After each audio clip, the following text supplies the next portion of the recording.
she grew up from around here. We met when we were in Northern California, Humboldt County.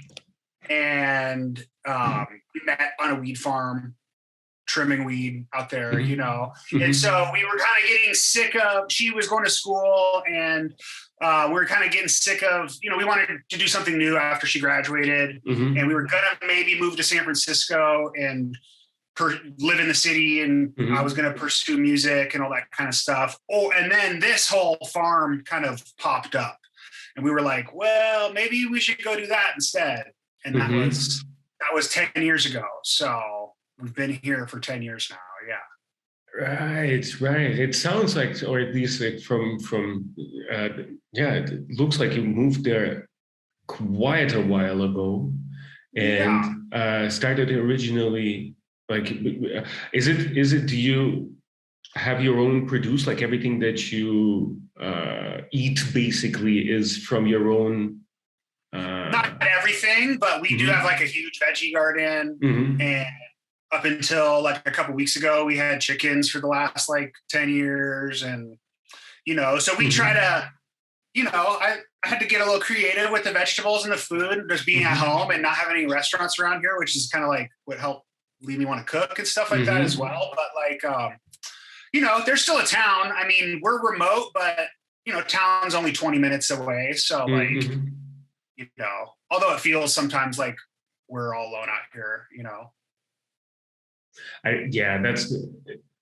That's pretty much, it's inevitable to, like, as soon as you have your own land or live in the land, this is like, you will. I think Karl is huge on this specific area where he should take like 5 records and blend them together on a note level. Like, pick out just individual notes and then work with those, which is, it just blows my mind every time, because it's just completely different from how I approach it, right? So, that's huge. Well, I think also, you know, I think it's a great way to like disguise music as well, so that the algorithm can't catch you. You know, like I know some people are like, well, I didn't clear the sample, I want to put it out, but what, you know, and I'm like, something, you know, I say just fucking put the shit out. Like, Spotify will tell you if you've used something, you know, like the algorithm will catch you. But if you layer a whole bunch of things on there and pitch it in these odd ways, it's just enough to throw the algorithm off so that you can like hide samples, you know. It doesn't mean somebody might not catch it down the road, but if somebody, you know, if that happens, I feel like you're doing something right, I guess, you know. Yeah, absolutely. Yeah, I'm on the same page regarding this. It's just like, let them catch you. We'll deal with that once that happens. Sure. And I also feel like, you know, I feel like the internet forgets really quick about music, you know, like we're being bombarded with releases every day. And a lot of times you just kind of keep swiping, you know? So I feel like even it, you know, like not to worry about it so much when it comes to putting out music, like just put it out. Like they're probably going to forget about it soon enough, you know, and they're going to move on to the next thing, you know, like I think that's our ego in thinking that, at least for me, like thinking that people care about what it is I'm making in here, you know, like I feel like there's a handful of people, but like at the same time, who am I? You know, I'm just some dude that lives in the woods. Like, I don't think people are really checking for me like that, you know, but that doesn't mean I'm not going to make music. But at the same time, like, I'm not going to worry about if somebody else has sampled this or if you think you recognize it, you know, like I'm just going to put out good music that I like, you know. And if I get caught, then I'll take it down or whatever, and just whatever, you know. I don't know. Are you aware of the consequences? Like, is there any high penalty at all? Because I mean, music should make some money before people, you know, before you can charge big money. I don't know if the penalty, if you're making that much money, I don't think the penalty is like, it might be significant, but it's not like going to break the bank, you know. They want their check, or you know, maybe you got to clear something and before you can put it back up, but I don't know. I mean, look at dudes like RJD2. I mean, those guys, loop like full songs with like drum breaks and stuff, and then or knowledge. I think, or knowledge, I'm not going to call, don't want to be sample snitching on people, but like, there's a lot of music out there that's just the loop that's been pitched down that people seem to not care about, or, it's not to the level where the big money is going to come and be like, okay, where's my chunk,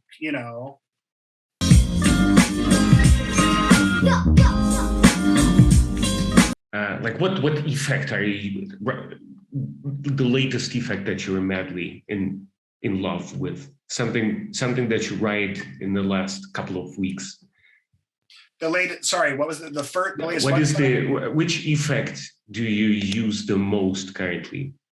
I like using Echo Cat a lot. Mm-hmm. It's like a tape delay. Mm-hmm. I can't remember who made it. The same people that made Cassette. I don't know if you're familiar with Cassette. I think Drums mentioned them once.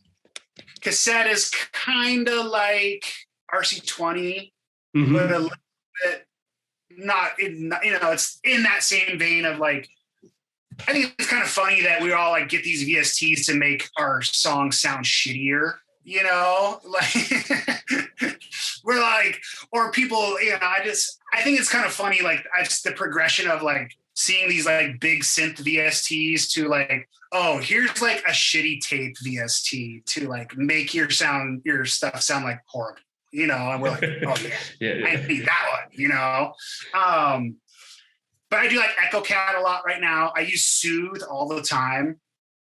Soothe 2. It removes resonant frequencies. Huh. So that's I've talked about that a lot in the Discord. I really like that one. It just makes everything sound so buttery, and when you're trying to finagle all these things together, there's a lot of clashing frequencies. So that's Soothe I use a lot right now. Nice. Yeah, I wish MP had a VST compatibility, but like on PC it's possible, but I don't work there, and therefore I'm always hoping that they'll extend their like introduce something, or an iPad gets something similar, because resonant frequencies is something I have trouble with, but I'm too lazy to go in and remove them manually. So that's the thing, is like you can go in and do like subtractive EQing to get rid of all those resonant frequencies, but I think we're all kind of impatient, and we're like, oh, let's just have the AI do it instead, Exactly. And then I can just turn it up and sit here and be like, yeah, this is hot, Yeah, I'm all in for those vibes. I'm pretty much that guy is like, yep, do it for me. Pretty fine. That's what I was saying. I was, listening. My wife played like a lo-fi Christmas playlist or something like that, and I was listening to it, and I'm like, these guys are it's just like remaking old school hip hop as like elevator music almost, and they had me convinced that nobody's actually making that stuff, and they just have an AI program that goes through and creates like a lo-fi version of a song, And I want to bet we're not that far away of like, we already see it like with all these like MIDI generators, or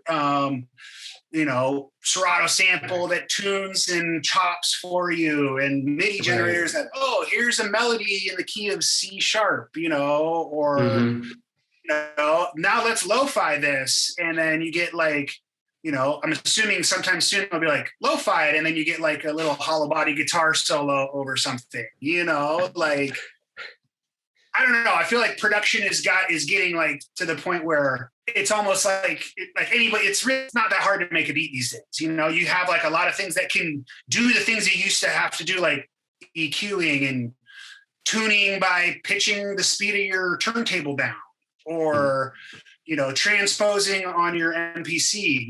Like to get the notes. Now it's like, oh, I'm going to push this button, and then watch this monkey dance up and down until like the chords are there, you know?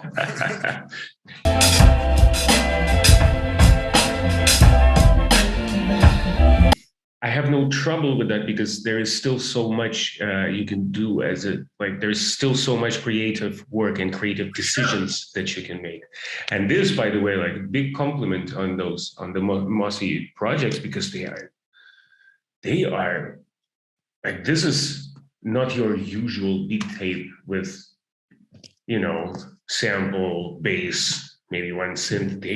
They have layers and layers. Well, I think that goes into going, you know, like I always liked listening to full projects, you know, like I feel like with early hip hop, like, you know, whatever, like the golden era of hip hop, Tribe Called Quest, De La Soul, like those are albums that are really well, like thought out, you know, it's not just like this group of songs. So I always have wanted, you know, thought about even like the Trophy Beats stuff. Like we did a whole string of singles, but then the mixtapes are like full on, you know, 30-minute mixes with thinking about, you know, how we tie all this stuff together, like having a little bit more thought, putting a little bit more thought into the arrangement of the project and like sequencing of the project rather than just 10 songs that fit together, you know, and then now these songs can transition into each other and you can find samples that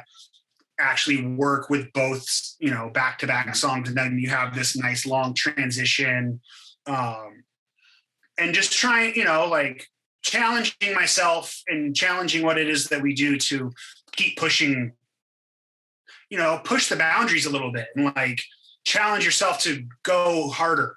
You know, challenge yourself to like find another sample to put it in there. Even if it takes you a year to find a sample, like there's one that fits in that spot and you just have to find it, you know, which I think is why some of these songs take so long to finish, you know, because it's just, okay, we need to find the right sample that's going to link this song and this song together so the transition is smooth, you know.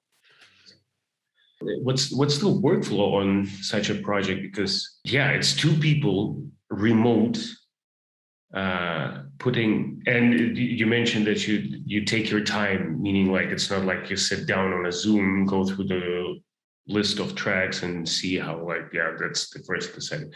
How does it work? How did you compile it at the end?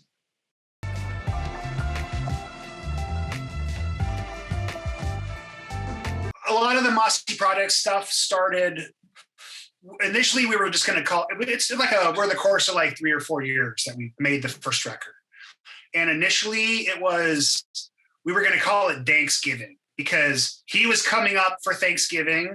And then the next year I went down for Thanksgiving. We were just kind of meeting up on Thanksgivings and staying with each other. And then we go let our wives go hang out and we'd go sneak out to the studio and make music.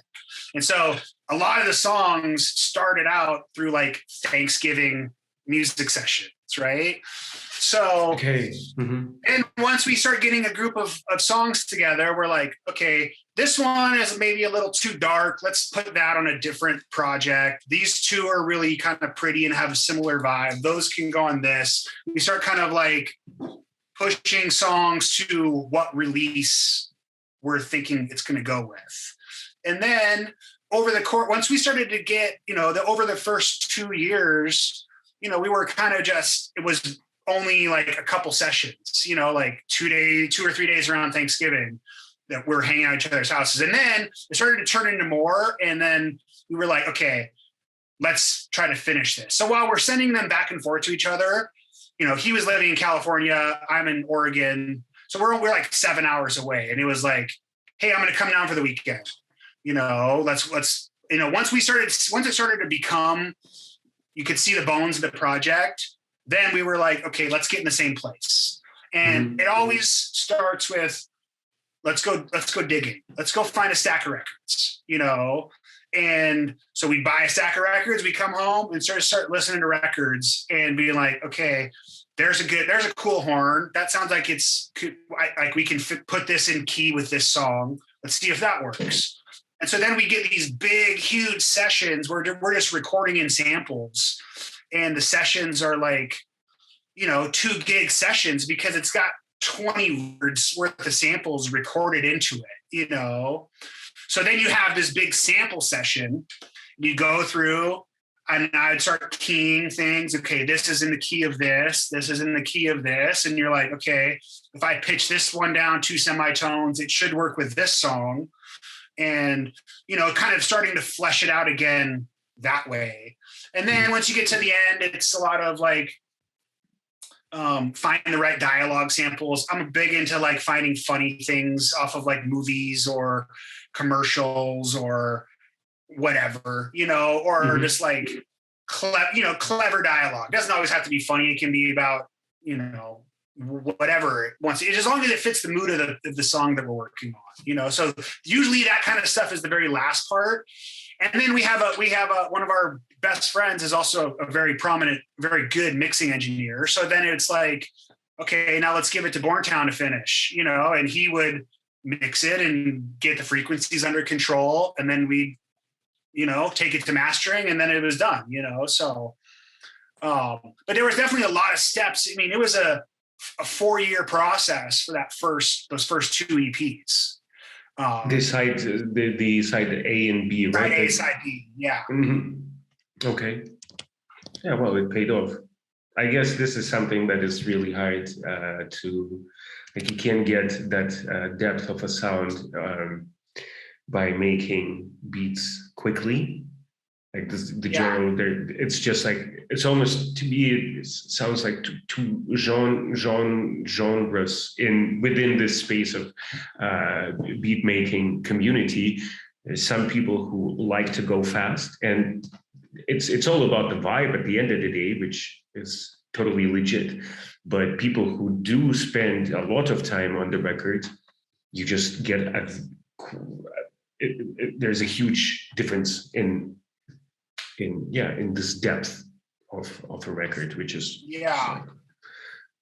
I mean, I feel like I'm not a very technical producer. Like I only use a couple. I mean, I think Ableton's really deep, but I don't use a lot of Ableton, and I can't sit down like Pin and make a beat in 10 minutes. Like a lot of what I do is I feel like my biggest asset for production is my ear and knowing what's good. Like I can catch a vibe. I can be like loop that up. That's going to be a vibe, like I feel like my ear is really well trained for, I guess, the kind of music that I'm looking for, like ours is very kind of specific sound anyway. It's kind of melancholy and happy. And there's this like happy, sad thing going on with Mossy projects where like, you feel like you could be laughing and crying at the same time, and I feel like I've trained my ear is naturally drawn toward that kind of music right now for as far as finding samples and stuff. And then it's just a matter of I don't know when you ever decide that it's done. We were kind of just like, okay, I think it's, it's done now. Like, although you could probably go back and add more samples or do different things to it, it's just kind of at a certain point, you just move on from it, I have a feeling that DJ Premier is one of those cats who also like listens to, На трибуне мавзолея Георгия Димитрова, первый секретарь ЦК Болгарской коммунистической партии. I was like, oh yeah, I can pull that sound from that record and put it into this. Yeah, I feel like DJ Shadow too.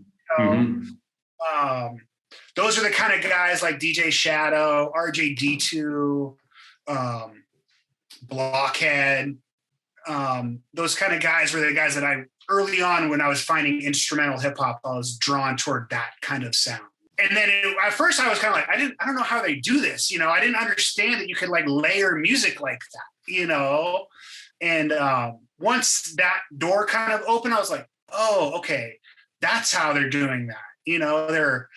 They're layering these different records from, more so than like the early, like take a break from this and a chop from this bossa nova record and a drum break from this record. It was more like melodic layering, I guess, you know what I'm saying? Mm-hmm. So they're layering choirs and orchestral parts and things like that to kind of create this other moody, down-tempo, psychedelic, you know, music. Like that was the kind of instrumental music that I was initially drawn to. I think that kind of helped dictate the sound that we go for now, you know.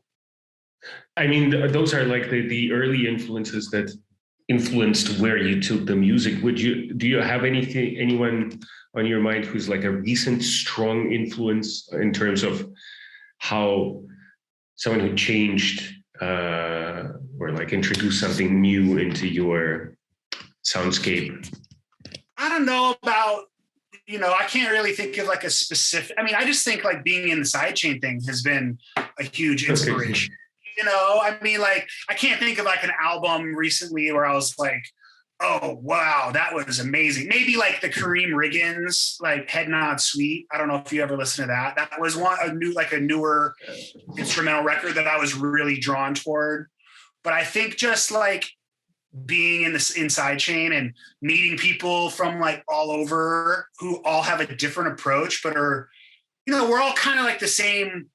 We have this similar personalities. We're like homebody, kind of music nerd, computer, cartoon people, you know, but we all are like cool, you know, like there's like a certain kind of aesthetic that I think music producers have, and they're cut from a certain kind of cloth, you know? And I think seeing the range of people within Sidechain, from like the young kids to the people that have been doing it for 30 years, and just how excited we all get about music.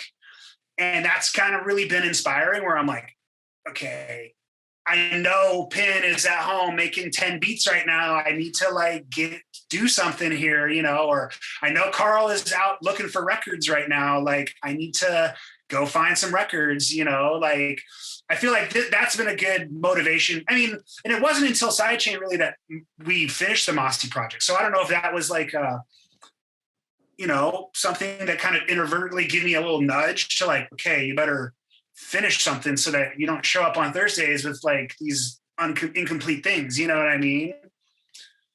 Absolutely. Yeah. It's amazing how diverse. It's like close in terms of we make beats, but they're so different in sound, you know, and like when Crip plays his orchestration of this, he plays Sonic Wars. Yeah. and then Virix comes in with his like completely different sound, and then Radix go in and Tex go in and Crit goes in, and it's like none of them sound the same.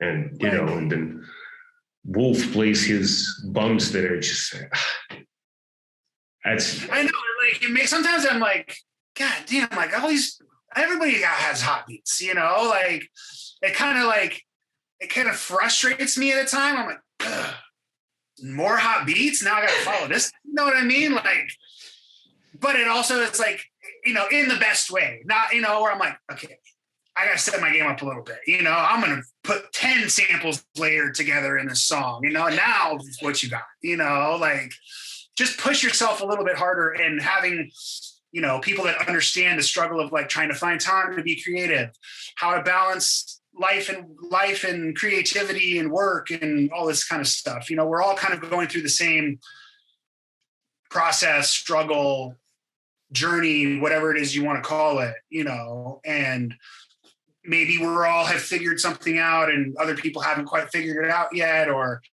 we've come to challenges that other people have already overcome, or, you know, whatever. And it's really good, really cool that this exists, you know? Yeah, absolutely. Shout out to RTO for like I mean, it's such a common thing that people, before they play beats, they would say like, this is super unfinished. And then like, damn. Right. That's the thing. It's like, is the beat ever finished? You know, like we all have that in our brain. Like, okay, this is not done yet. But I feel like also that's, you know, with DAWs and the how powerful Ableton is and how powerful these tools that we have are. there's never this finish where you're like, okay, I'm out of channels. I guess that's the end of the song. You know what I mean? Or I'm out of sampling time. This is all I can chop in here. You know, like it's limitless in what we can do. And therefore, I think sometimes it can kind of make you think like there has to be something else I can do on this. Mm-hmm. You know, this isn't done yet. You know? Absolutely. That's the topic of limitations, right? Like how they help the creative process and how they sometimes are liberating, how having just a few tracks or just this amount of space and just makes you work faster and feel better about yourself. Like, yep, tape is full on OP. I'm done. Can go further. Yeah. So it's definitely. Do you have like a trick or a technique when you struggle with something to come out of that? My biggest thing, like if I like get stuck in the loop and I'm kind of like don't know where to take it, I'll either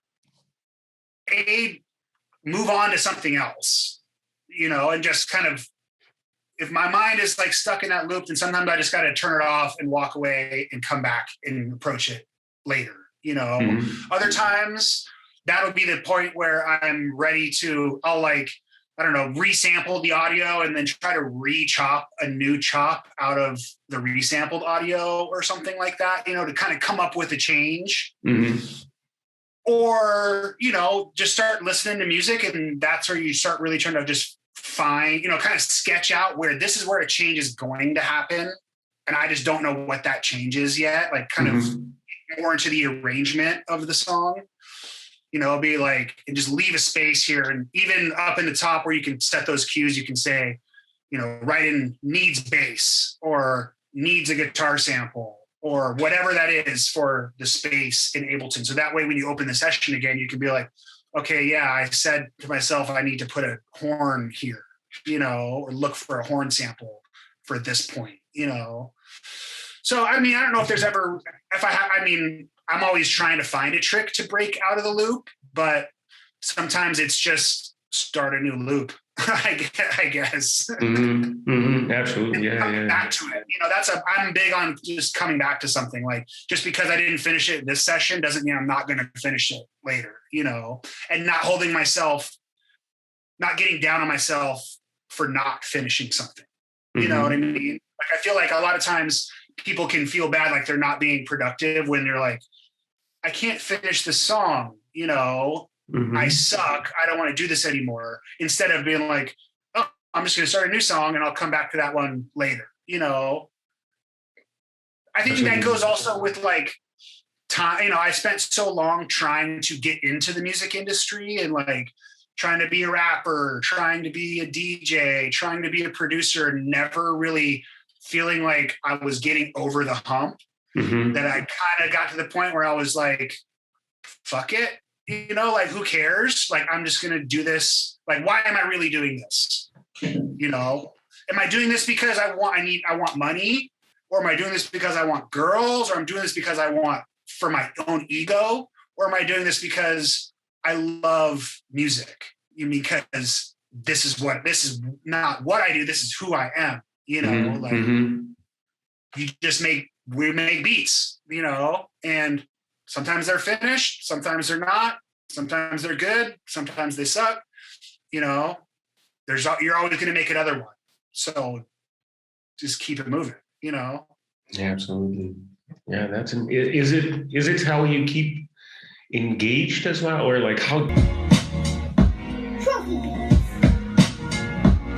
do you keep engaged in terms of like, yeah, I need to continue doing, or, you know, there's sometimes when you don't enter studio, just like you said, like, how do you get back?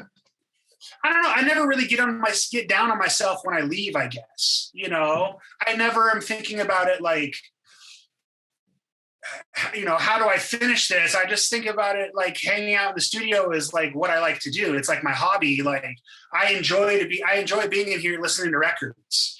You know, it's like what I would do if I didn't have Ableton. You know, if I didn't have all this equipment, I would still want to be like listening to music. So it's just something I have to do. You know, it's not like I need to do this so I can get this placement. You know, it's like I need to make this so I can feel that, you know, it's like, I feel like you're always trying to chase the feeling. Like, I don't know if when you sample something or you hear a record and you sample it for the first time and you find like a loop in there or a chop that nobody else has used. And it's like that, you get that feeling where you're like, oh, this is hot, you know, this is amazing. Like you get that feeling. It's like that endorphin rush, you know, and I'm constantly chasing that feeling. It sounds like a drug addict, like you're chasing the feeling, but it's true. Like I love that feeling when there's nobody in here, nobody's heard the beat. It may never get played for anybody, but I know that I found that chop, you know, that's the like feeling that keeps me going, where I'm like, okay, I got to feel that again. Yeah. It's like you get to the next stage. Like you just beat the big boss, you know, now you're at the next level, you're leveling up, you know, but now there's a whole nother level you got to get to, you know, like you have to find the next sample. You have to like chase that feeling again, you know, like, that's what keeps me moving, you know? Absolutely. That's a cool hack. Yeah. Become an endorphin addict first, but it does. I dig that. You know, but like I look at my, you know, I've noticed this with all the releases we've done. Your plays go like this, and they spike the day that you release it, and maybe come up, but then they eventually just start going down and down. You know, so like if you're really worried about your plays and where your music is going to take you, I just don't feel like you're going to make your best music that way. You know, like I think you need to create from like a pure place and not think about it. You know, we all have different situations. Mine is probably different than other people's, but because I have a business that gives me the financial freedom to like not care about spending my time chasing records, you know? But I feel like you need to be honest with yourself and also produce from a place. Ask yourself why you do this. Did you do this because you saw the people on TV and you want to be famous, or did you do this because you really love creating music, you know? And that's the motivation for me. Like, I don't care if the plays don't come. I'm still going to wait until I find a sample to fit in the song before I put it out. I'm not necessarily trying to just have more releases. You know what I mean? What do you struggle with the most in the production phase of like what's the thing that is the hardest for you?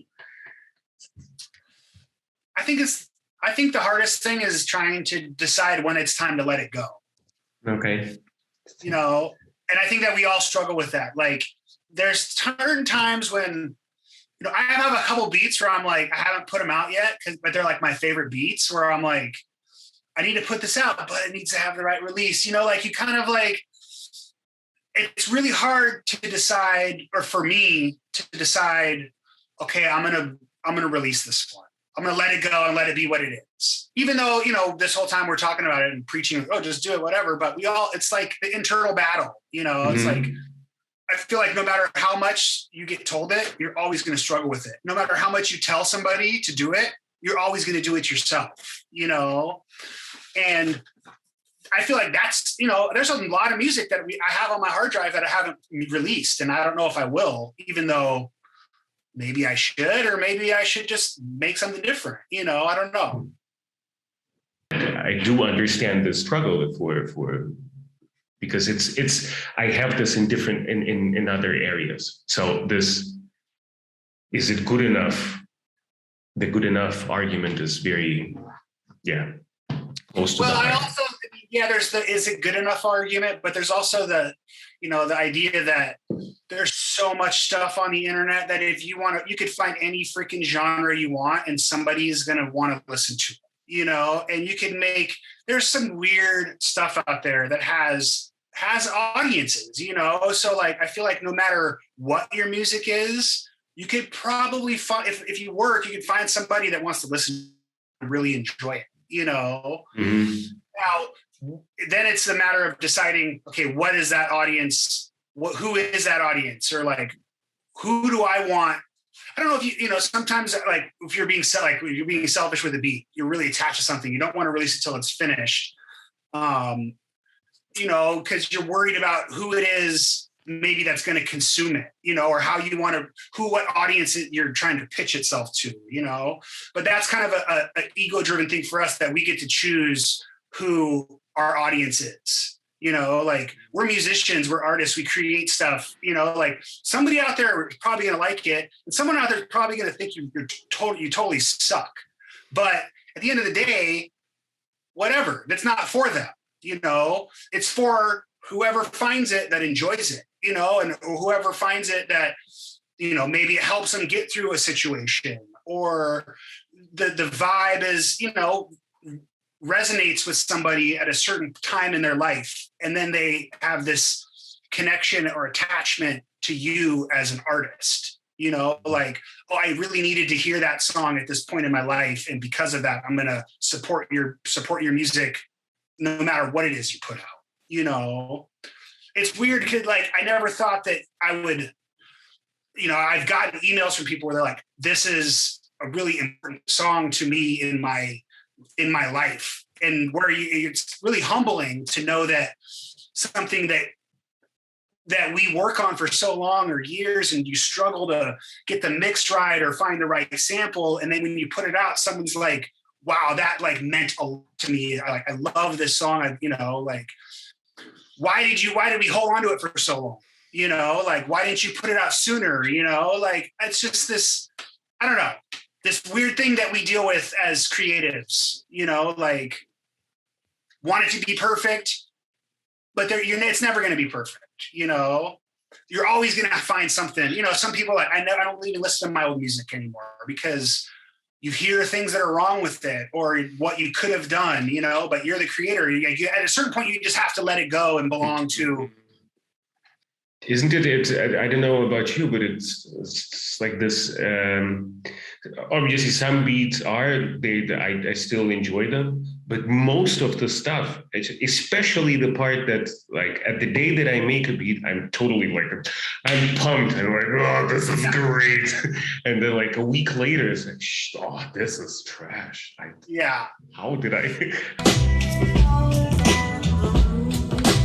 Or like I'll make a beat and I'll be like really feeling it, and my wife will come in to bring me dinner. I'm like, oh, listen to this beat I got, you know, and she'll be like, yeah, whatever, you know, and I'm like, that wasn't the reaction I was hoping for, you know. He's like, bring your plate in when you're done, you know, like I don't give a fuck about your beat.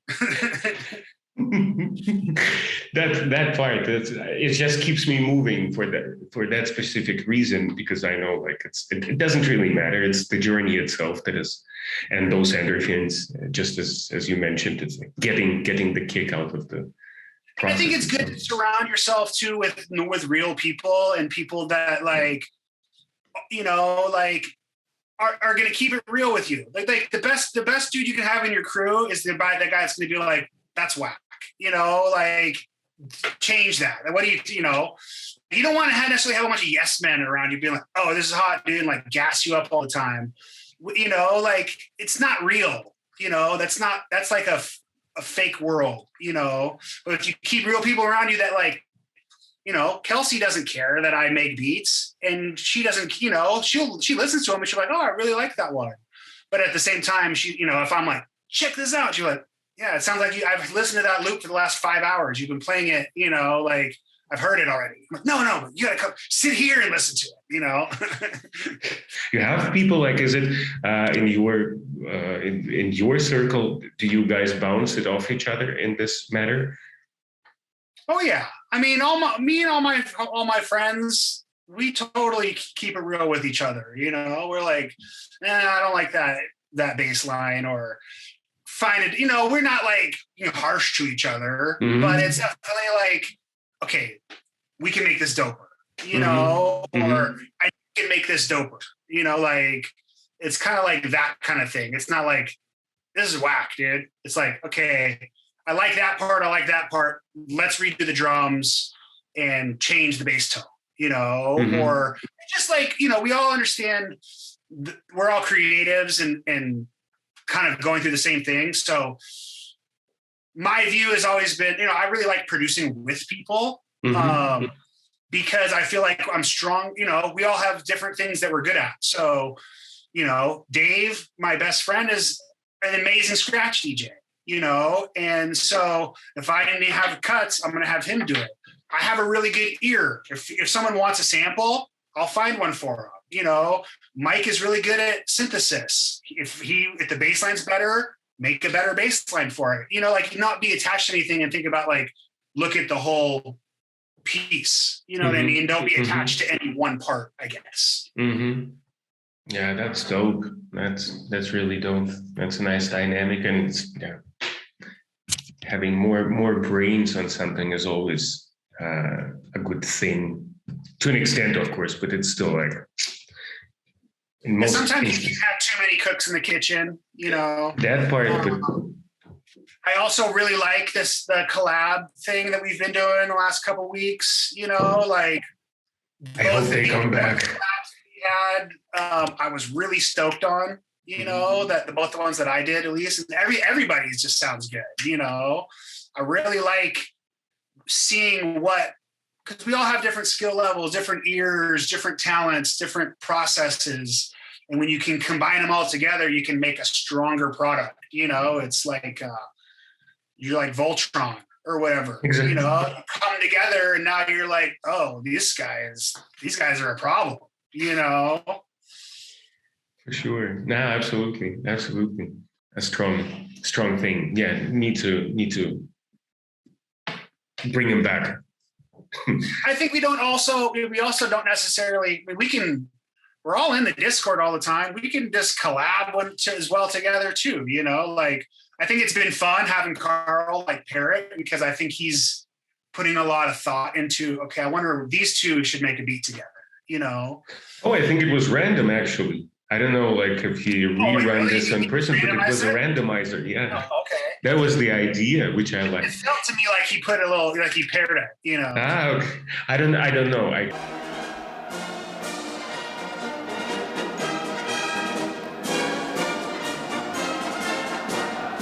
What would you like? Do you have a thing that you're on your list that you want to explore next, sonically or as a skill, like something, I want to play keys? I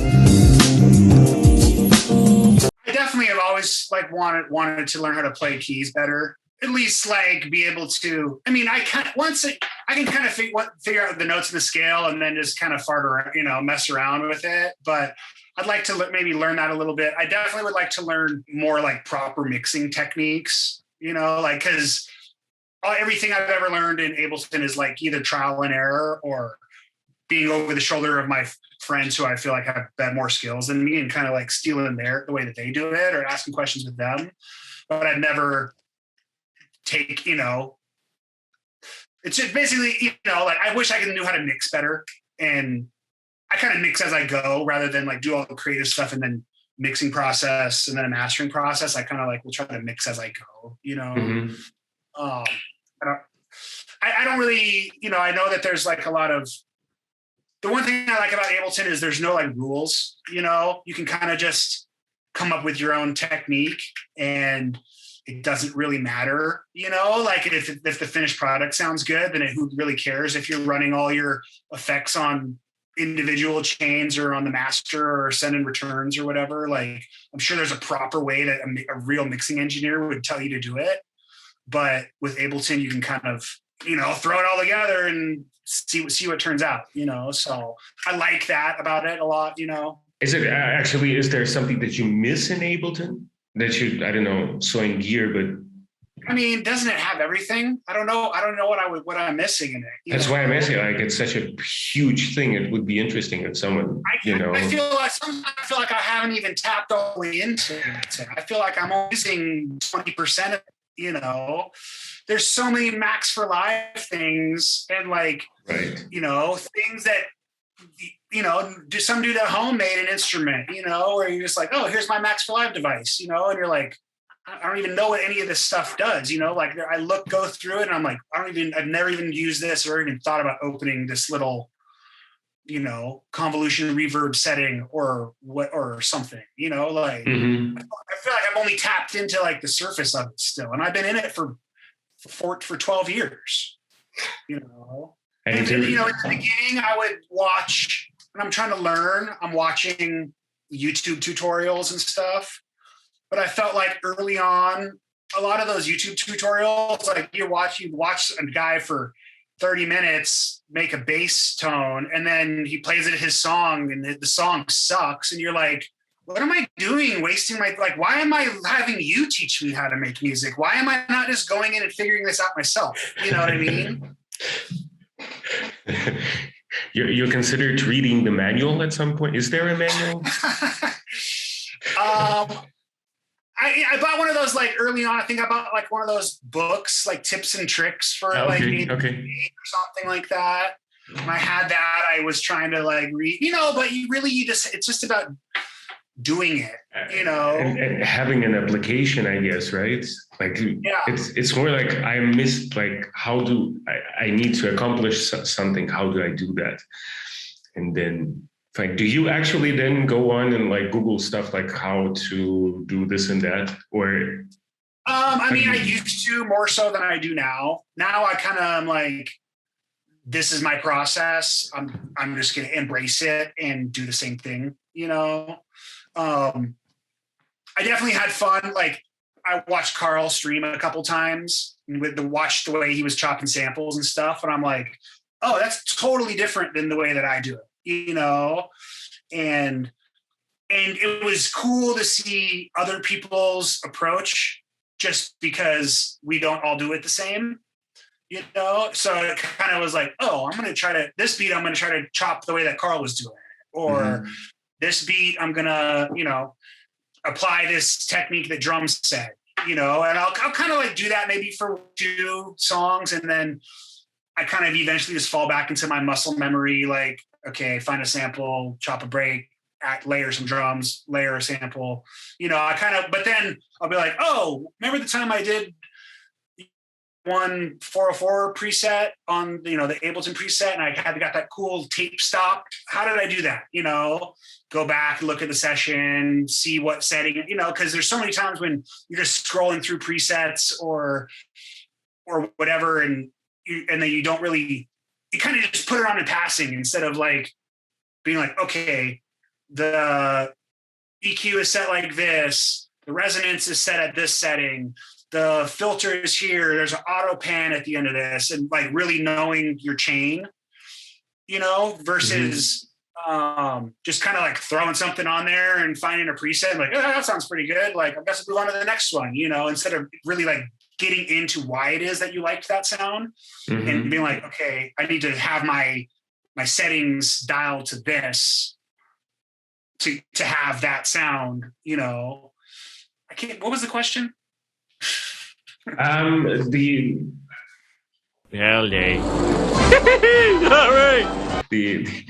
manual. Watching people's process, it'll like give me spur an idea, and I'll try it. And maybe that process will kind of get incorporated into my own process, or maybe I'll just move on and there'll be like 1 or 2 beats that I use that technique on, But there's so much stuff that you can do in Ableton, and it seems like it's endless, that there's always a new technique to learn. There's always a way that somebody else does it that you're not seeing, That's actually an interesting, like one question about this is, how do you switch things up? Being in Ableton, that is just like the ultimate tool that has everything. So for the context, like I find it super inspiring to just switch the machine, right? I'll go from the live to the LP and to the iPad, because all those machines enforce a different workflow, and I cannot make the same music with all 3 of them. It's like it just spawns different different beats. And then, I borrow techniques from this other workflow. It's like, the OP, the way that it randomly chops into 12 pieces, but gives me the immediacy. It's not on the one. So I'll take that approach to my other device and use that specific thing to kind of bring this randomness of chopping into the other part. How do you switch things up to get like all those different things going on? I mean, it's a little bit of the same. Like I'll use like Serato sample a lot, and that's one of those kind of like AI find the chops thing. Mm-hmm.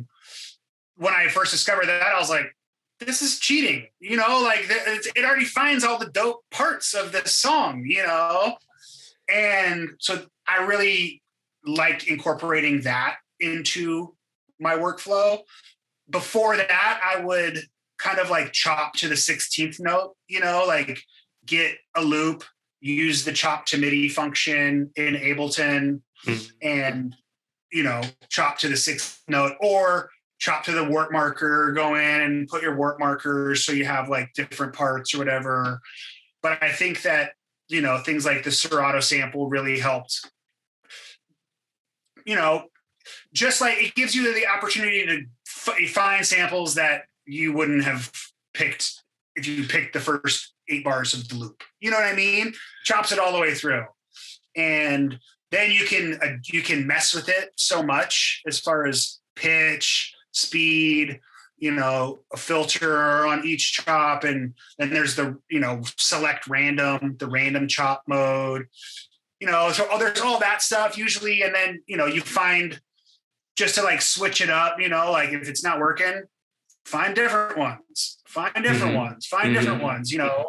then once you get kind of an idea, that's when I'll start trying to find the layers and tuning samples to whatever the initial sample is that I'm working with.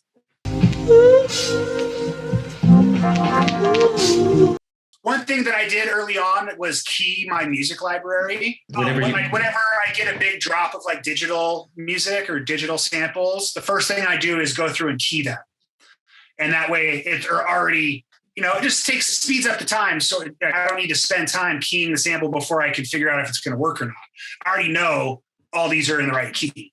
Mm-hmm. So I went through, just coming from the DJ background, when I was trying to DJ in key, I keyed everything that I had, like, let's see, what is this? Almost a terabyte worth of music. Another thing, I'll see if I can do this real quick. I'll go into my music library, which has everything keyed right here in the comments, because I run it through mixed and key. So I know all these songs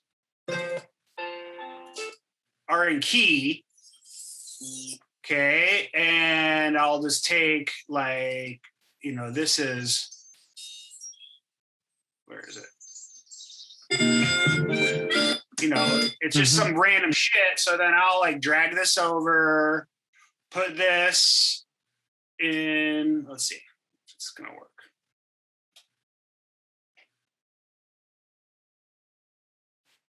So I already know this is in the same key, and so there's got to be something in here that's going to work. And you can see, all this beginning is just like atmosphere stuff. So I'll take this up, warp it. And down here in the audio, I can start wherever I want it to start.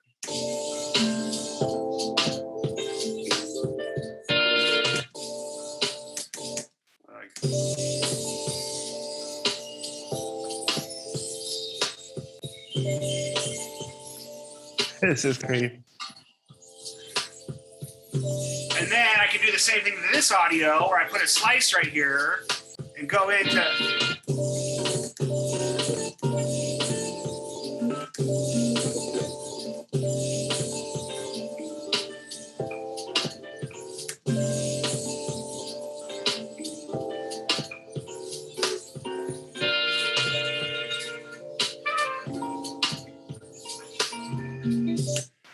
So you can kind of like find interesting parts, and then you can see what's kind of like this little part is almost working. Let's see. But I can really fine tune where this is at, So let's see.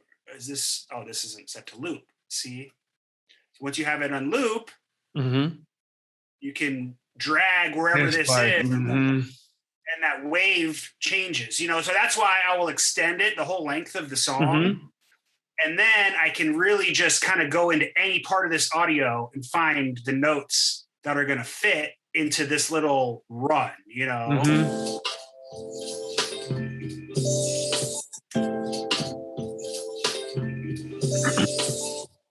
So if I go into, so I know that's in 7B, so that's F major, right? So now what I could do is go in and find something that's saying like 8B, right? C major.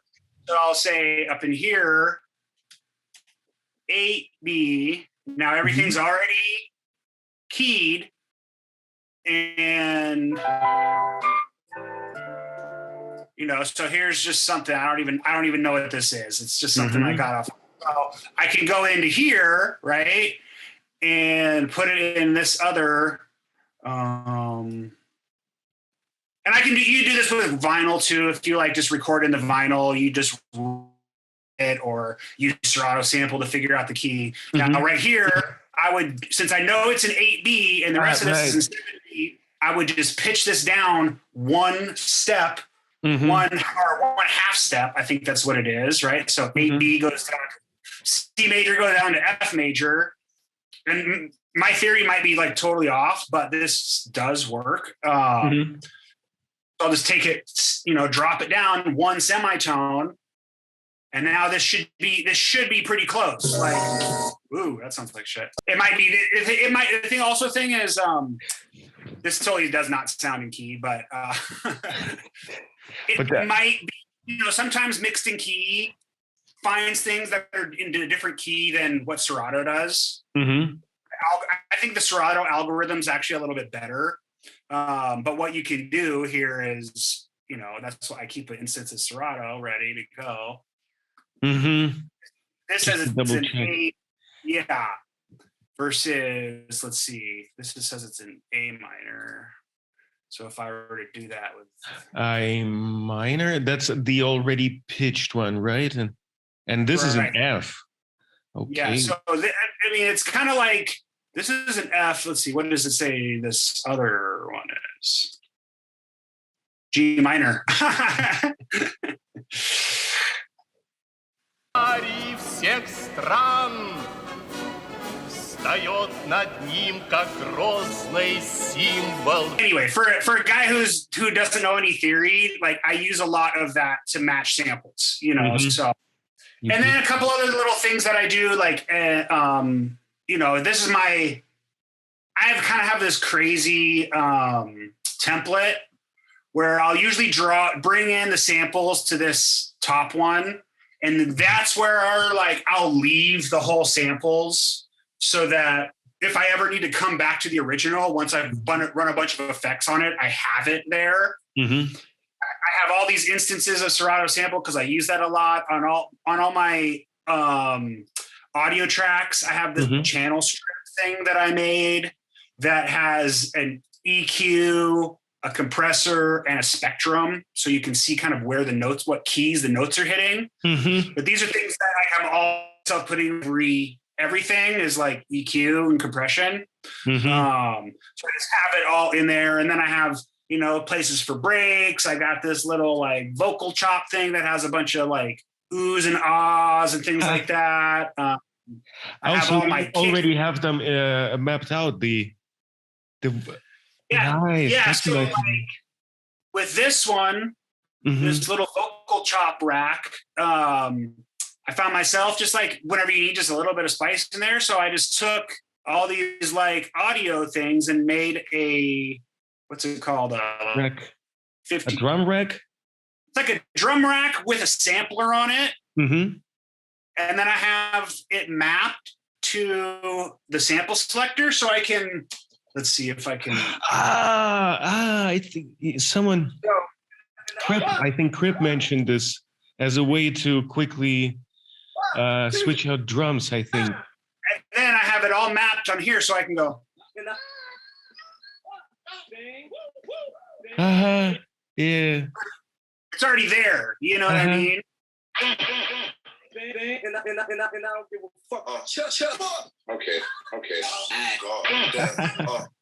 Yeah. So it's all in there already. You know, save me time.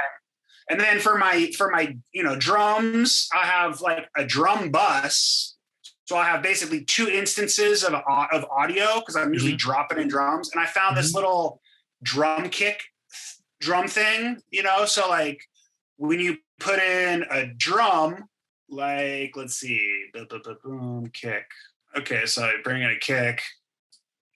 And when I put it on this, so first it's, let me see if I can, right? Then turn this on. And this already has an EQ. So whenever I mess with like remove rumble, it's doing a cut here at like 250 hertz. You know, it's all that I found this rack online. So, and then it has compression and all this kind of stuff, you know, so you can, I already have a lot of this stuff that I find myself processing my drum on the tracks, just to save myself time. So I have like 2 audios. This is a MIDI kick rack in case I just decide to do MIDI. I got my snare bus. I got my hat bus. You know, I already have these sidechain tracks in here. So just a muted impulse. So when I want a sidechain like this, right? Then I put my compressor and my compressor. I can already map it to my sidechain track. You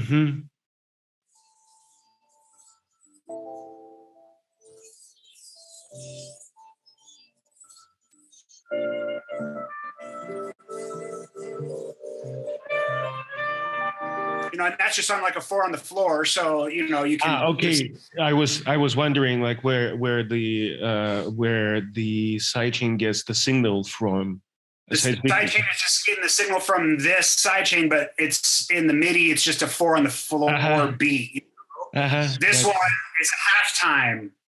You know, so I just have these variations so that it's really easy. I don't have to go in and like, I can sidechain like that against a different kick to get these kind of like pumping, you know, like these 2 things like working against each other almost, like the kick and then this other sidechain. It's sidechain to a different rhythm. You know, so.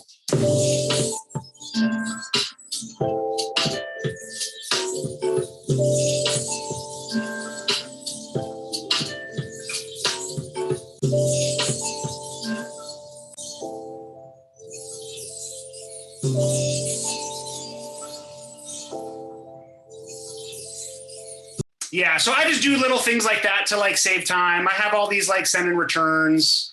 This is a pretty cool little thing I did. I figured out this like mono track, which is basically just a utility sent to mono, I think. Let me see. So if I have like the drums, and I send this to the mono, which is the 4th one. At monos, whatever you're sending there, this is. So you can basically kind of get like parallel compression, kind of, you know what I mean? So you can mono whatever you send to that just by setting it up on an effects send. God damn. Oh, I think I can build this in AUM. So I'm trying to be like you guys, but on an iPad, and I'm always on the lookout for something like that because that's like AUM is the only environment where I know how to, that allows you to send things to different buses. And this I definitely stealing from you. Like this is such a great, simple way to mono whatever you need to mono at any stage. Do you test it with samples sometimes? So whatever your main sample is? I mean, for the mono part, I'll typically just use that on my drums or my bass. Okay. Usually I want my stereo to be like with it, like wide and in the field and different things coming in different areas. Mm-hmm. You know, like, I don't know, typically I'll keep the sample stereo and keep my kick and my bass, have that be the mono parts, Mm-hmm. you know? Yeah. Gotcha. And I guess the exciter is just like delay and reverb, something that you send to. I think, excite. This is one. It's just like a, you know, what has it? Redux, saturator, compressor, high pass. I don't even hardly use this anymore. I put this in my template like years ago, and I just never changed it. You know. Mm-hmm. So I don't really use this one. I'll use like this. I have like a short delay and a long delay, reverb, the mono, the exciter. Like, even though this is like, some of these I don't use, some of them I'll use the delays and the mono quite a bit, you know, and that's a really good way. I like to work in this session mode because then you can really see the wave in the song starting to form early on rather than getting stuck in the loop. Yeah, that's crazy. That's crazy. Very interesting. You know, very interesting approach. You can kind of just start to flesh this out, okay, and then I'll know, okay, here halfway through the 16-bar loop, I'm going to bring in, you know, a different sample, or, you know, if I start to change these parts, I'll like color this so it's a little bit different, so that I know that that's not the same as the one that happens over here, you know. Because these sessions can get a little, there's a lot going on, you know what I mean? Sure. You know, you got to use session mode if you're going to perform live, but then watching Michael produce in the way that he works samples in by just watching the wave and the audio. And he kind of does it he doesn't like to warp audio. So he'll like kind of transpose things up and down to get it to change and fetch and stuff. And I was kind of, you know, chopping at the parts and then just moving the cursor to get those chops. Mike's really good about cataloging in his head what part later on. He's like, oh, that one turnaround at, you know, like he can remember the whole song, you know, a part that comes in later. Go into the big wave, chop that, move that in. Whereas I was like setting up the slices and then just dragging that cursor back part. You know what I mean?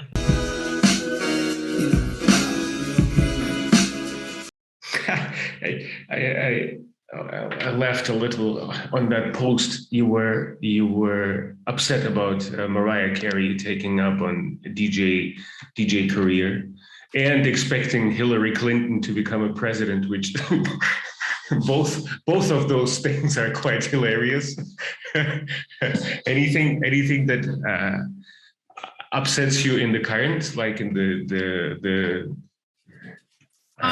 beat setting, music setting? You know, being a DJ, most DJs are kind of salty, you know, like for one reason or another. There was a long time when I was like, if you're not DJing with vinyl, if you don't know how to DJ with vinyl, you're not a real DJ. You know, that was my, I think I'm cooler than you attitude probably coming out, you know, like, oh, you have CDJs, but you're not really DJing. Like, I kind of had that attitude for a little while. I've since like, I don't really care what it is or what your process is. Like, is the music good or is it not? You know, I worked in a record store for a long time as well as being a DJ. So I kind of always had that like music snobby attitude about music, you know, like, I don't know if you've ever seen that movie, High Fidelity with John Cusack. He works in a record store, but it's basically like everybody that works in a record store thinks their choice of music is way better than everybody else that comes in to buy music, you know? So yeah, I mean, Mariah Carey, come on, you know, props to Mariah, but like, I'm not going to go see my DJ. Maybe she kills it. If she killed it, I'd be stoked, you know? Yeah, it seems like, or at least to me, it seems like a money decision at some point, like, where maybe she just went to explore another area, just, you know, after singing. Those guys have like a manager that's like, you're going to DJ, you know, I booked you a DJ set. Don't worry. You don't have to do anything. Just stand up there and like hold your headphones once in a while, you know? I will say one thing I just thought of, one thing that does kind of bother me or irk me is the dudes that fake finger drum, you know, and like that kind of makes me mad, you know, like you put out a video of you finger drumming and I know that your mixer isn't even plugged in, you know, like those kind of things bother me because I feel like the things that we have spent so much time learning and have spent so much time loving are being diluted for, you know, whatever money, use, fame, whatever, you know. Mm-hmm. And it's, you know, maybe that's the old head in me being like, that's disrespectful to the years of time that me and my friends have spent actually learning how to do this. And now you're going to put on a mask and pretend to finger drum and it's going to blow up. You know what I mean? Like I shouldn't expect that it wouldn't, because it's, I mean, when you look at it and you're like, oh, of course this is going to blow up, you know, Mm-hmm. but at the same time, when you know that it's fake and, you know, I feel like everybody else like, what do you mean? It's like, oh, but the mixer isn't plugged in. You're like, oh, I don't care. It's hot. You know, you're like, oh, fuck. Like, you know, like, okay, never mind. I'm just going to go back to my cabin and not talk to anybody, you know, like.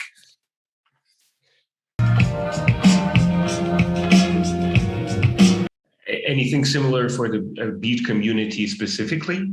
Like I can't remember being upset. It left my field, but when Splice first appeared, and I saw my brother of my wife, he is into beats and he's a younger guy, and he would, you know, just pull a drum line, pull a synth, pull a melody, and call it a day. I was like, yeah. That felt cheesy to me, but then it was like, obviously it's not. Obviously, he chops it up, and now he plays. But for a moment, I was like, "This is." I feel disrespected. You need to find that sample. Yeah, I agree with you. Like I felt that way in the beginning about Splice. You know, I don't use Splice. I know some friends that have, and they're like, oh, I just need a horn in G sharp, you know, and they go in and pull it in and it already fits. And you're just like, okay, like, but you know, at this point, like, I'm not going to let one thing that I try to not let what other people do bother me. You know what I mean? Like, if that's how you want to make beats, that's fine. Like, I'm just not going to pay attention to it. You know what I mean? Like I'm doing my own thing. Like what you're doing doesn't matter in the end of the day to my life, you know? I'm sure when you know, like this is like the thing with music, like early on, you know, when I was young, my dad's friends were all like, hip hop, what is this shit? Like, this is a fad. This is going to be whatever, you know? And now we're the old heads that are like, what is this shit? Like, you know, like that's not music. That's not how you do it, you know? And I'm sure in 20 years, they're going to say the same thing about the next thing that comes along. This is just a cycle, you know, we're just entering into the old man state. That got me like, I need to check myself because I sound like an old fart.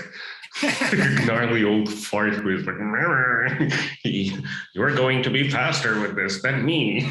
Basically, at the end of the day, it was. One thing about that, though, is that, yeah, Ableton is infinitely, the possibilities are infinite within Ableton. However, if you go back and look at like popular music throughout history, the things that are the most, you know, like hit songs are made with 3 chords. You know, hit songs are made with like drums, guitar, bass, like 3 parts, you know? So while you can add 100 layers of synth on top of each other, do you need to, you know, like not, at the end of the day, it's a matter of like, you know, how does it make you feel? You know, you don't need to, it's cool that you can do all this stuff, but that doesn't necessarily make the music better. You know, the finished product is what's really gonna, I feel like restraint is a big thing, you know, like how can I restrain myself as a producer to the point where I'm not doing too much? I think about that sometimes when I'm layering too many if I'm layering too many samples, I'm like, does it need another sample? You know, like, yes, it does. Maybe it doesn't. Maybe having another sample in here is going to make it too busy. Is there a vocalist going to be on this? Can I imagine a rapper being on this? Should I leave space for the rapper? Like, where do I put the samples? You know what I mean? Like, there's just something to be said with producing with restraint as well. You know, that's just as hard as being overly technical.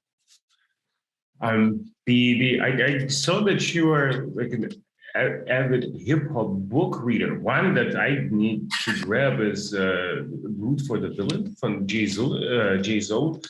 Any book that you'd recommend? Something new that you grabbed recently? You know, for a little while, was like, I'm starting a hip hop book club. You know, it was more of a joke with a couple of my rap nerd friends, you know. Mm-hmm. So that's why I started getting into all those hip hop books. And I love that Jay's own book. He was somebody that I followed from early, like back in his rap career, you know. And then I can't remember where I discovered the book, and he was like teaching himself how to play drums. And I was like, oh, this is pretty cool. You know, I read the book and I thought it was hilarious. So, you know, that kind of like, oh, what other rap books are there? I really like the autobiography of Pimp C from UGK. It's like it's not autobiography, it's the biography of Pimp C. It was written by this writer it's Pimp C from UGK. Mm-hmm. It's a really thick read, but I found that like super entertaining, you know. Mm-hmm. The Beastie Boys book, I really liked that one. I was listening to the Prodigy book, My Infamous Life, about Prodigy from Mobb Deep. Okay, from Mobb Deep. Pretty interesting. He had a pretty crazy life, you know. Yeah. I'm not really like a super avid reader, but when I do like to read, I like biographies about hip hop, which, you know, my wife would rather I read about like, you know, investing or something like that. But like, you know, I'm like, oh, I got to read this RZA book. That's something we have in common because biographies are definitely like my favorite. I swallow those books. Biographies is something that I inhale them. Yeah. For whatever weird reason.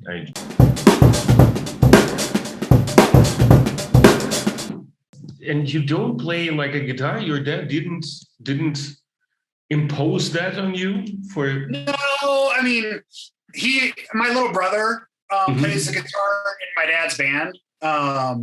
You know, I got really drawn to hip hop at a young age. You know, I was like growing up in Montana, not really like this. You know, you don't think of hip hop when you think of like Montana, but like as a young kid growing up and being infatuated, you know, you see like videos on MTV, and next thing, you know, I'm like, was just infatuated with it, you know, infatuated with guys like Rakim and Public Enemy. And, you know, so while my dad was trying to get me to learn how to play like honky tonk guitar, I was like listening to Fight the Power, you know what I mean? Being like, no, this is what I'm doing. You know what I mean? So, and my dad didn't really ever like, he just wanted me to be, be part of music. Like I sang in choir young, you know, that was kind of like what I was doing. And he didn't really care that I didn't play an instrument. He was wanting me to, you know, love music. So find your own way, probably. That's very wise decision in my opinion, because as soon as you enforce music on children, you know, you don't want to have like a distaste, or like you don't want a kid to avoid music because parents are like, yeah, you should play, you should do this, and then you know, maybe fuck it up for them entirely. Alcohol. Tell me about it. Just sticks with me that you like at some point in Discord you mentioned like don't drink. I was like, oh no, what? How am I supposed to? And scrolling back through your feed is like I've seen a lot of beers and drinks, but then you changed your mind, or is like did something happen in terms? No, nothing happened. I just, I still drink sometimes. Not like I drink, I smoke weed, I eat mushrooms, I do everything in moderation. Okay. But as I get older, you do things more often, or I'm just kind of like moving on to the next thing. I like waking up at a decent hour now instead of not like feeling productive in the morning. So, I still watch the basketball games and drink a couple beers, or but I'm not like partying like I was in my younger days. Gotcha. Nah, then I had a kegerator at one point. My sister-in-law a brewery, so we were getting like $15 freaking 16-gallon kegs, so it was nice to always have beer on tap. At the end of the day, I don't think two people that live in the woods by themselves necessarily need Shrooms, though. Is like, do you microdose, or do you go in for the visuals?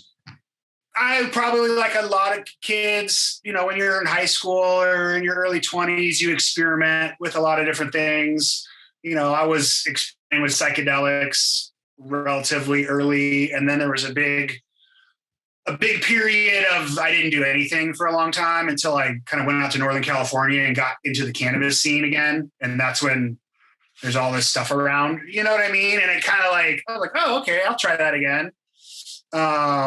And I wouldn't say that it's for everybody. I think I don't like recommend for everybody to do that, but if you're mature enough in your mind and your emotions and things like that, and you can handle it, then I think it can be a very helpful thing. I think with psilocybin specifically, I'm finding that I'm more happy. I'm less stressed out about business. I'm kind of can go with the flow a little bit more. There's definitely times when I thought I was taking a microdose and end up taking a little bit more of a microdose that I wasn't planning on, but I'm not like eating a handful of mushrooms or anything, yet. I live in Oregon. You got to understand, in Oregon, everything is very normalized. All drugs are decriminalized in Oregon right now. Oh, so, like old. You can't go to the store and buy psilocybin, but you're legally allowed to have like 2 ounces. You're legally allowed to have up to like 30 hits of LSD. You're legally allowed to have like DMT and like, you're allowed to have it. So it's not like people aren't like pushing it, but people aren't as worried about it anymore. That's why I think maybe I'm a little bit more free about it, because I'm like, whatever. I mean, like, there's other things in the world to worry about than how many mushrooms I eat in the night. You know what I mean? Yeah. Especially if I'm just sitting at home and I'm not like driving around or anything. I just sit at home in the farm in the woods, like play with my dog, listen to records, I envy that part a lot when you're on mushrooms. Yeah, I don't want to be like downtown Chicago on eating mushrooms. You know what I mean? That's the longest environment for that, I guess. A nice realization that you had on shrooms. Did you have like that you can remember? I was like, I would say not. I had a very crazy eye-opening experience on DMT once, where went through the wormhole of the universe and like ended up on the other side where the angels are, or the aliens, or the whatever it is you want to call them, and that was definitely like a moment that I kind of think of everything before that point and everything after that point, and with your struggle with your place in the universe, your purpose, what it is you're doing, where it is you're going.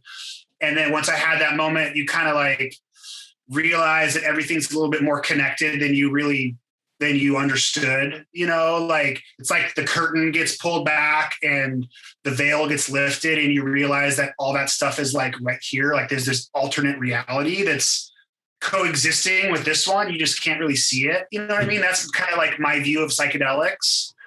And, specifically like with DMT that time, like it's a very powerful substance, like your pineal gland in your brain naturally produces it. Yeah, that's the wild part. And when you're born and when you die, your body releases this, massive amount. I think they say that's what, like 28 grams or whatever that weight is. That when you're brain dead, your body immediately loses this 28 grams. I think it is.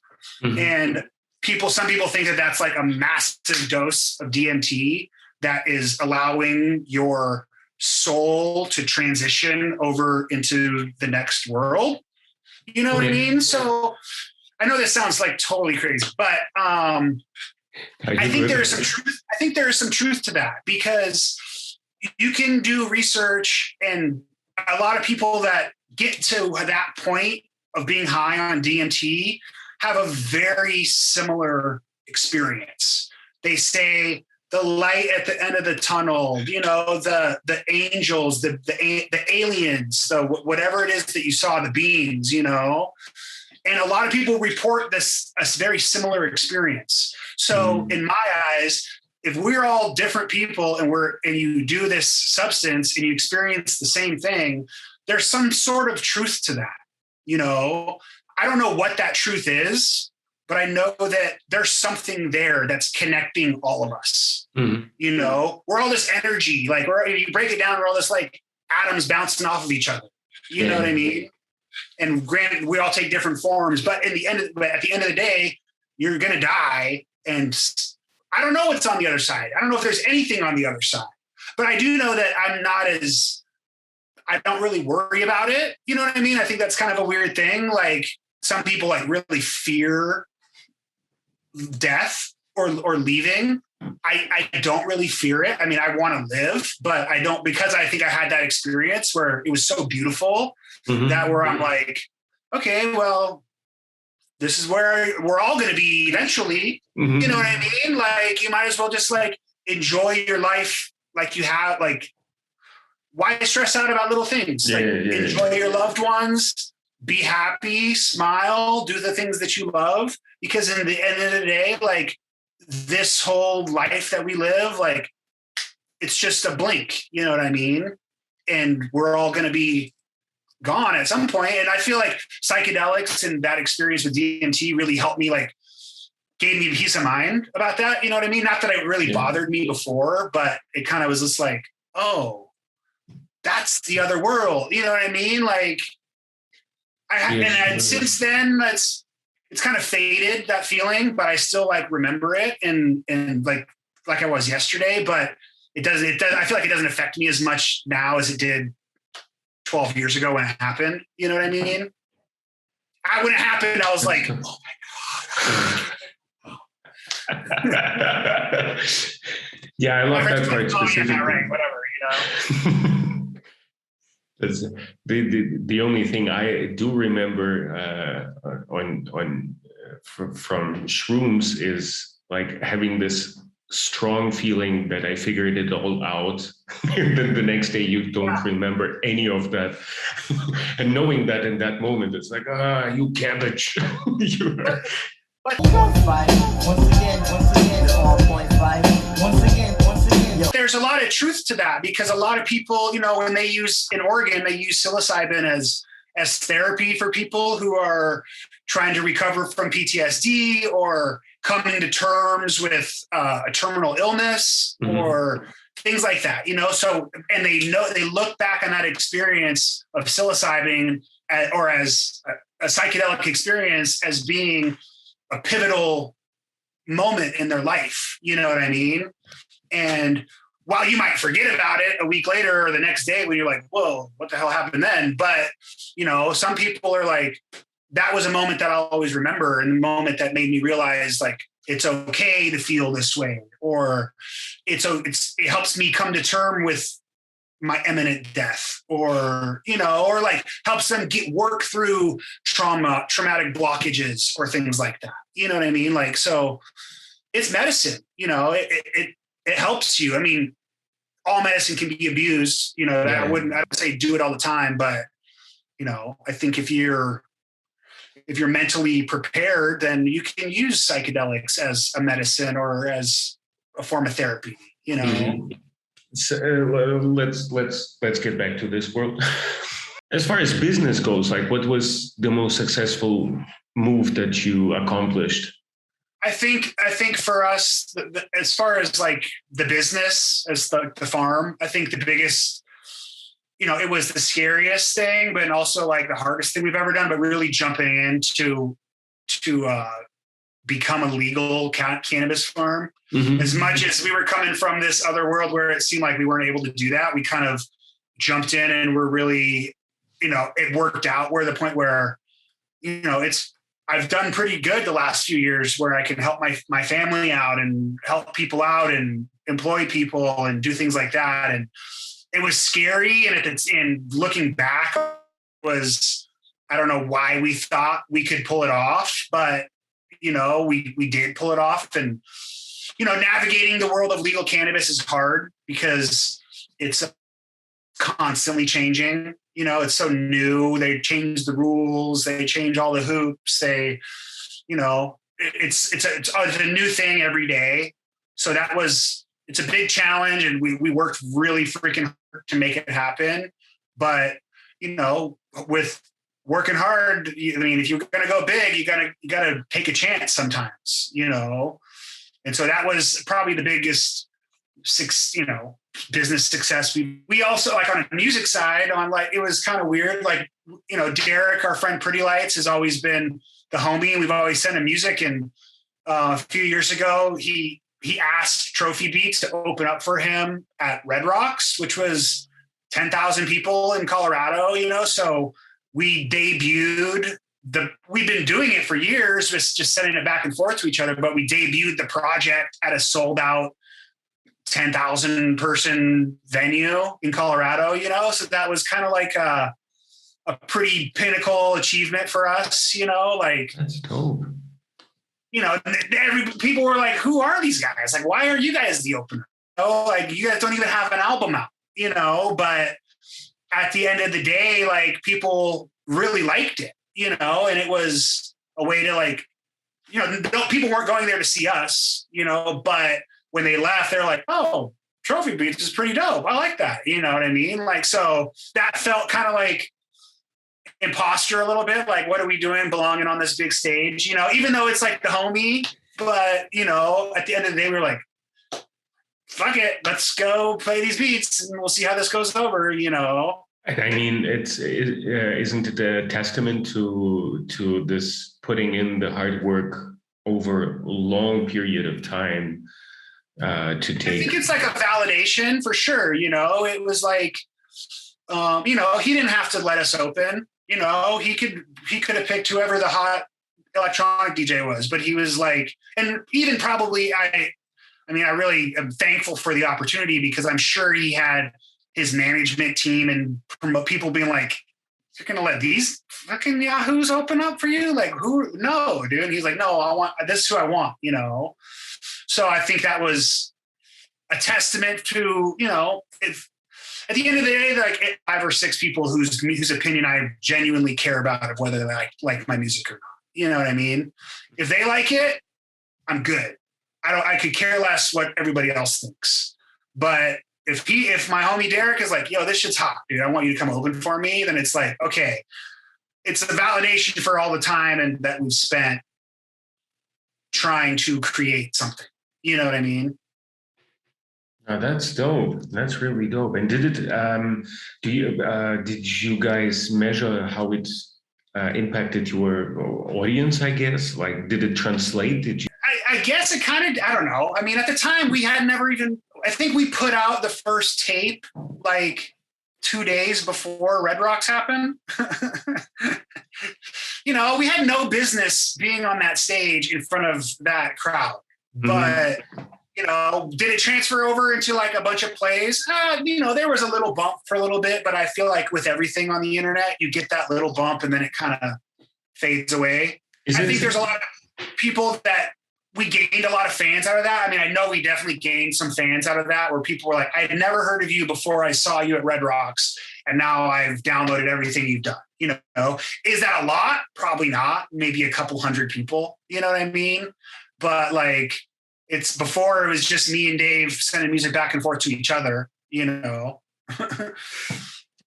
Previously, you didn't sound like you were really concerned in growing the audience. You do it for spiritual reasons, basically. And I mean, I'm not going to get mad if the album doesn't get a bunch of downloads.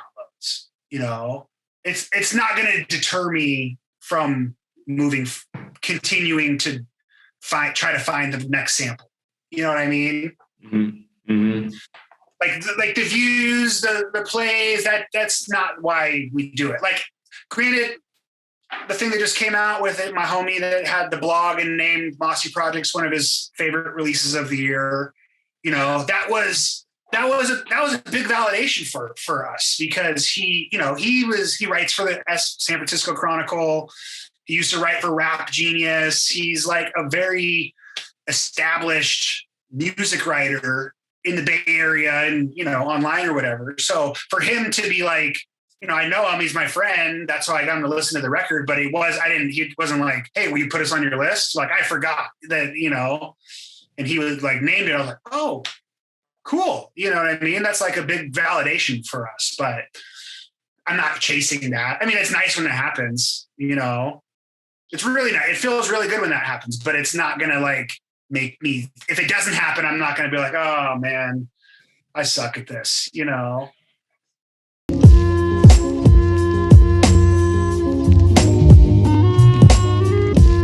that's dope. And it is also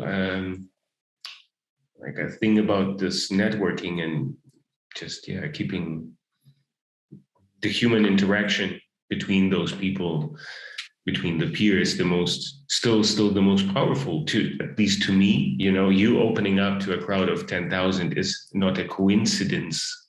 It wasn't the first time we've ever played a show. Like, I've played hundreds of shows before it was Trophy Beats. You know what I mean? Mm-hmm. So it wasn't like we'd never performed before. It was us like performing this act of, it was the first time for us performing as Trophy Beats, but it wasn't the first time for us performing, And with Derek, it wasn't like we were just friends, he was just the homie, like, and his career took off, like, I was invested in the relationship before he was Pretty Lights. Like, he's my friend, you know what I mean? So it wasn't like, oh, I got to be really good friends with this so he can, like, you know what I mean? No, I didn't mean it. I meant it exactly like that, right. Being like real investing into real friendships. Yeah. At least to me, sounds like what pays off at it. Not even like pays off, but it presents opportunities that would not appear otherwise. And that's the positive side effect of in that sense. It was definitely fun and a crazy time watching his trajectory go from bedroom producer to main stage Lollapalooza,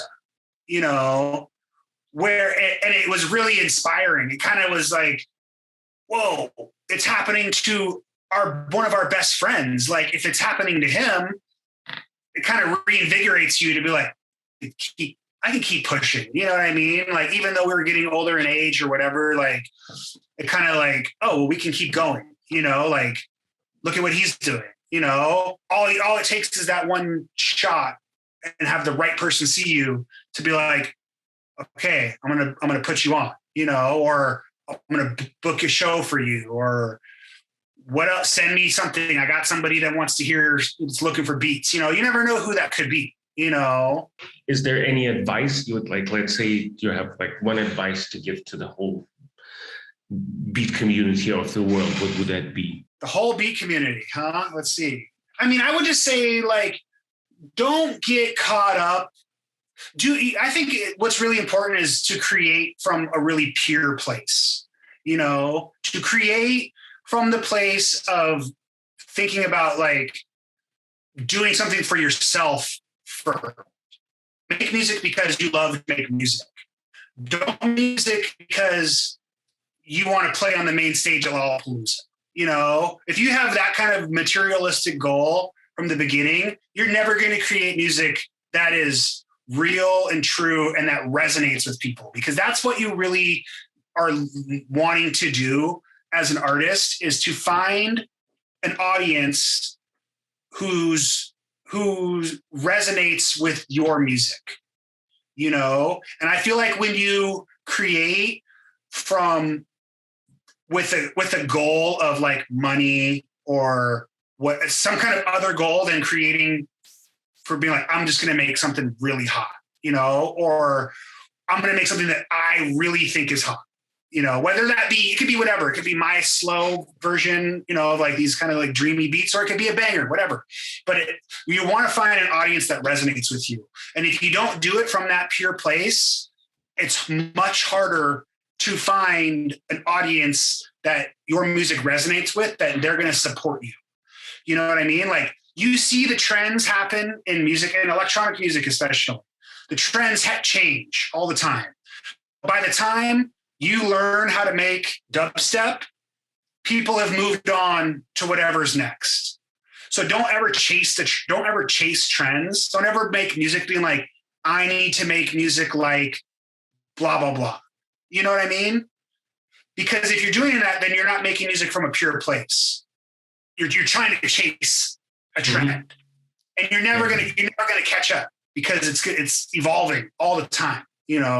Whereas if you develop not stay home, but develop your own sound, kind of like block everything else off, and what's matter is like you and this record and your MIDI controller, and what can I do with this, and really make it from that pure place, I think your music is going to resonate with somebody.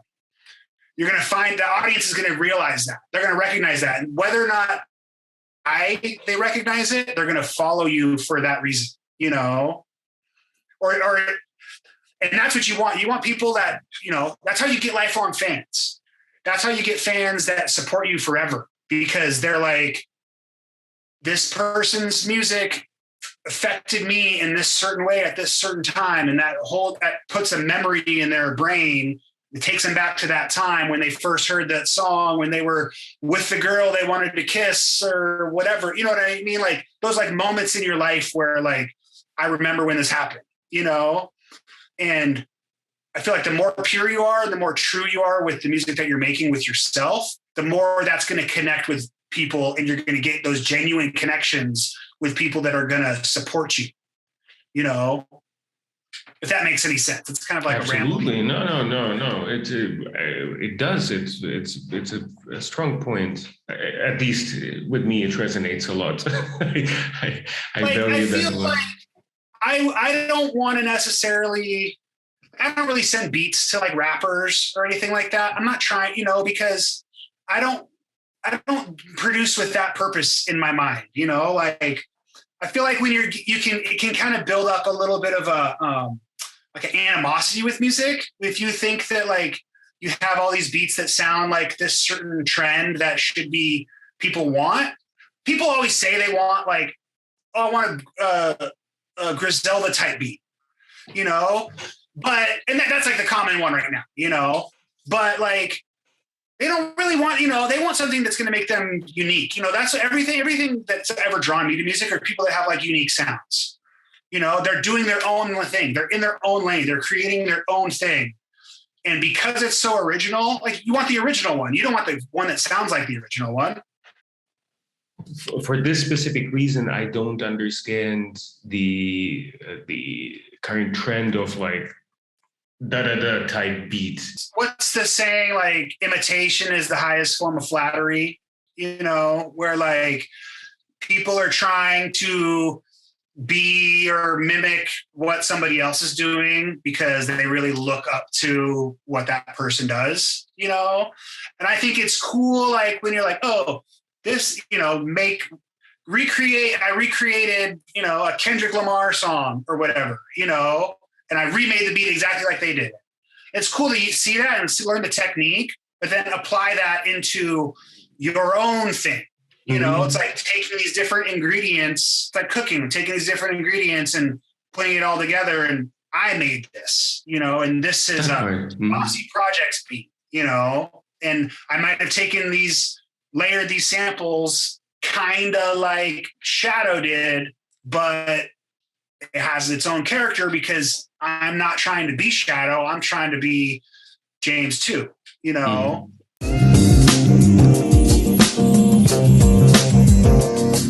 That's dope. That's a deep one. That's a cool one. I like it. That's James. I thank you so much. I've always kind of like lived in like my own head and fantasy that like one day I would be doing like a Rolling Stone interview and thinking, okay, this is how I'm going to answer these questions, you know? So like, maybe this isn't like Rolling Stone, but I've always kind of had a fantasy in my head that like one day people would care enough about what it is that I do that they would want to interview me, you know? So like, I don't know if it went as well as I had in my head, like, you know, like for the last 20 years when I was like imagining my little rap world fantasy, you know, but I think it's pretty cool, you know? It definitely feels pretty cool to me.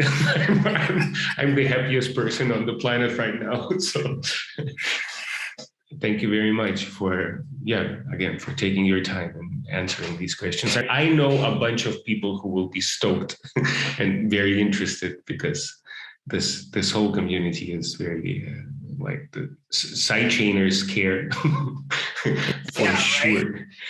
I think it's really cool what Drums created because I think there's going to be a lot of cool music that comes out of this. And there already has been. I think there's a lot of friendships and long-term connections that are going to come out of this. You know, I can't wait till the point where we don't have to worry so much about the pandemic and we can all kind of like get together and chop it up in like real life. You know what I mean? One day we're going to get to watch Pin make a beat in 5 minutes and we'll be like, oh, that's how you do it. So that's the cheat code. You're just super fast. I'll say we got, there's going to be a new Mossy Projects coming soon. It's like, we're probably like 80% done with it. We're trying to find those last samples. I mean, coming soon, to find the last 20% of samples might take a year, but we're aiming for the spring. This spring. That was initially what we were thinking. Now, I mean, it'd probably be the summertime or something, but okay. There'll be a new cassette. We're going to put them all out on vinyl. So there's definitely like things in the works, you know, so. But this thing that is like, you know, at some point it might appear on some flea market because, you know, people over people sold it and then some happy soul will dig it up and see like, oh yeah, that's dope. I've always thought of that. Like one day after I'm long gone, that somebody will find a record in the dollar bin and get the same feeling that like, you know, you discover something new and you're like, oh, who is this person? You know what I mean? Like, where would this come from? What's the story behind this? You know? And then you go on your little journey and dig into the history of whatever that is. Like, I always think it's going to be, even though I won't be there to experience it, like down the road, like when somebody does discover your music that way, it's kind of, you know, a cool thing to think about, like how somebody in 100 years is going to dig up a Mossy Projects tape and be like, what is this shit? Or what were these guys on? You know? Because this is exactly how it feels. Like we will definitely become, you know, we dig for 70s and 80s records and somebody will be digging for 2020s. We are in the 20s. This blows my mind every time. We are 20s. will be looked upon by the 80s and 90s just like we look upon the 1920s. It's just like for us now here, it's like, yeah, we're pretty much state of the art, but to the kids of 2019, you know, 20 years ago, people made music in such a different way. You know, now we're talking about entering the metaverse and this like other world, you know, technology is just going to start going like crazy, and who knows what's going to happen in there. You know what I mean? Like it's this other, who knows what's going to happen? You know, it just kind of blows your mind when you think about the last 40 years of progress, you know, and how far it's come. And if it happened then, like in that time, what's going to happen in the next 40 years, you know, or I don't know. It's just crazy. Cool. That's cool. Shout out to your wife. That's important at the end of the day. It's the person you spend most time of your life with. So you better have the right one. Yeah. Especially if you're going to try to pretend to be a music producer for your whole life. You know, you better like have somebody that's going to be like, okay, I'm going to let you have your little fun, you know? That's amazing. Actually, like again, it's just like a whole separate conversation, how you guys work together, which I admire because it's really hard being in business with partner. That's tough. So I guess like, I mean, it is tough, but it also, I feel like the two of us together have really been able to accomplish a lot more than either one of us would have been able to do individually. You know what I mean? Like the partnership was just kind of like, okay, it really made us, you know, kind of a power couple. Definitely. It's I admire this so much because if people, you know, you have to wear those different hats, your partners in life.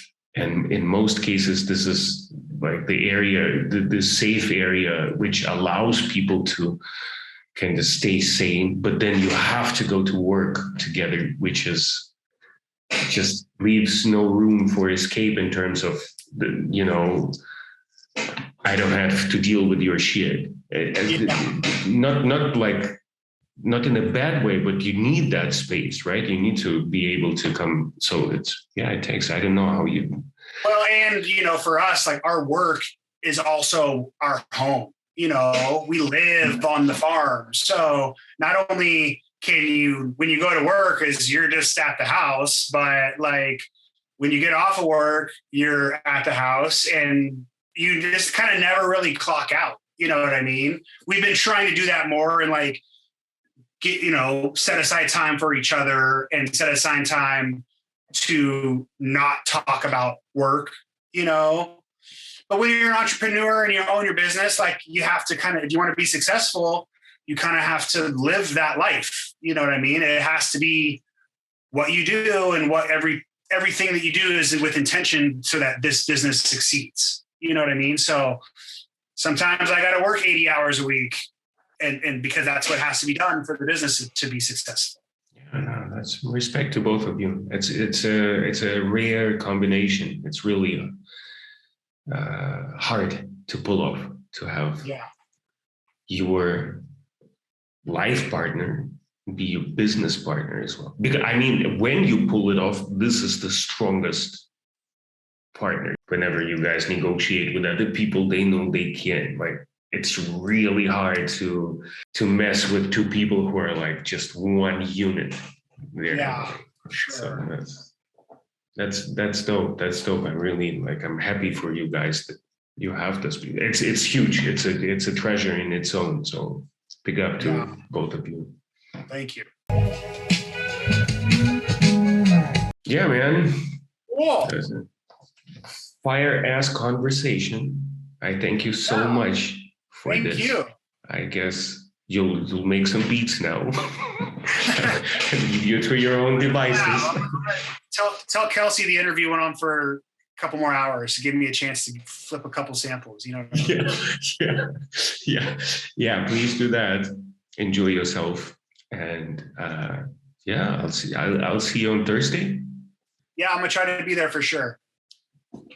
For sure. So yeah, right, thank you very much, bro. Thank you, Bear. That was a huge pleasure, and yeah, that was great. Awesome. Thank you. All right. See you soon. Peace out. Trophy.